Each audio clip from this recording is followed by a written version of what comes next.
Northbrook Middle School 8th grade students, welcome back. It's Monday. It's the DLD Show, and you guys, I've got really good news. I mean, it could be really bad news if you're a real fan of the DLD Show, but really good news. This is the last week of new content. After this week, we're going to go into next week will be like a review-ish kind of week where we do a lot of each day. We'll cover a different portion that will be on the final, and we'll have like some shows and things and play some games that go along with reviewing for the final. But this is it. This is the last week of new content on the DLD Show. We're going to have it's a celebrity this Friday, but I'll get to that later. Go ahead and download the PowerPoint. It's DLD 16, and there's also going to be a new work packet that you can download as well that's going to have the information from today, because today is about the steps that happen in the juvenile justice system. We talked about the adult justice system already. Now it's going to be the juvie system, okay? The kids system, the minors, you guys, the juvie justice system. Okay, so take a look. I've got it in 5 steps. It's not hard to figure out. Okay, step 1 would be getting taken into custody. Notice it's not getting arrested, because taken into custody is the term that is used for juveniles. Once you turn 18, once you're an adult, then you would be arrested, but you'd be taken into custody. Step 2, you're going to be brought into some sort of detention center. Okay, a youth detention center. Now, if they can get you back to your parents immediately, they'll do it. I mean, assuming it's not a really bad act that happens. They'll try to get you back, because keep in mind, the juvenile justice system is all about returning kids to their parents as quickly as possible whenever it is possible. Okay? All right, now step 3, okay, there's going to be an intake officer that's going to review the case. They're going to sit down and take a look at the case, and based on the guidelines of the intake officer, the juvenile could be totally released. If there's not enough evidence, they could be released. There could be an informal hearing scheduled, or there could be a formal hearing scheduled. And if there's going to be a formal hearing, then a judge is also going to have to sign off on it. So that takes us to step 4.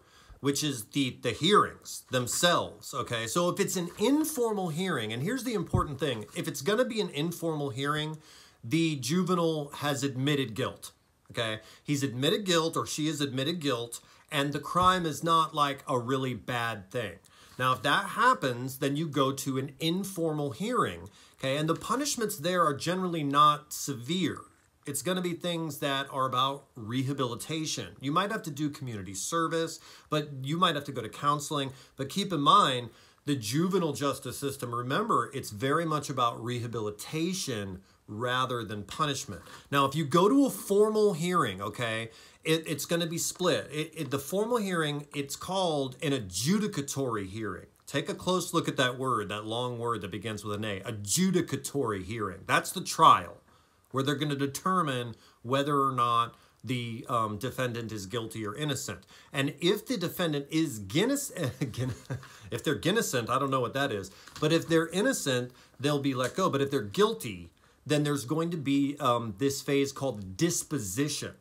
And it has that fancy name. It's the sentencing, okay? It's where the judge would then determine whatever the sentence is going to be for the defendant, okay? But that's step 4.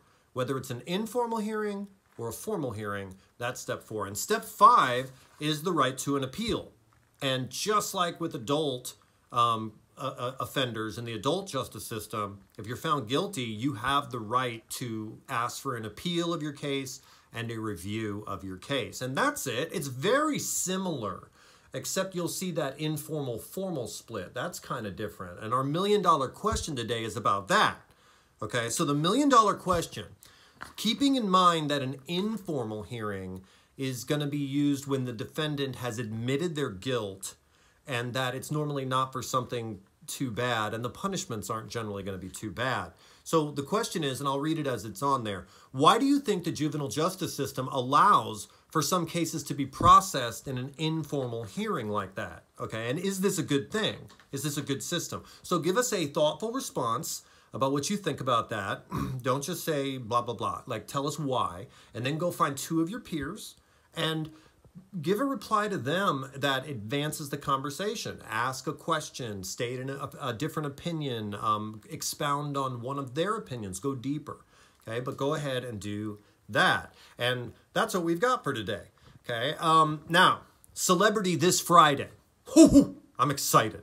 I'm really excited about the celebrity this Friday. Our first clue of this celebrity, okay? This celebrity has been on tons of television. Tons of television, okay? This person has logged many, many, many hours on mainstream cable TV. And they're going to talk to you this Friday. Can you believe it? They asked me, they said, please, Mr. Bork, let me come and talk to your students on the DLD show. And I said, sure. And so I can't wait. Now go out there and do what you got to do. And we'll catch you guys on the internet.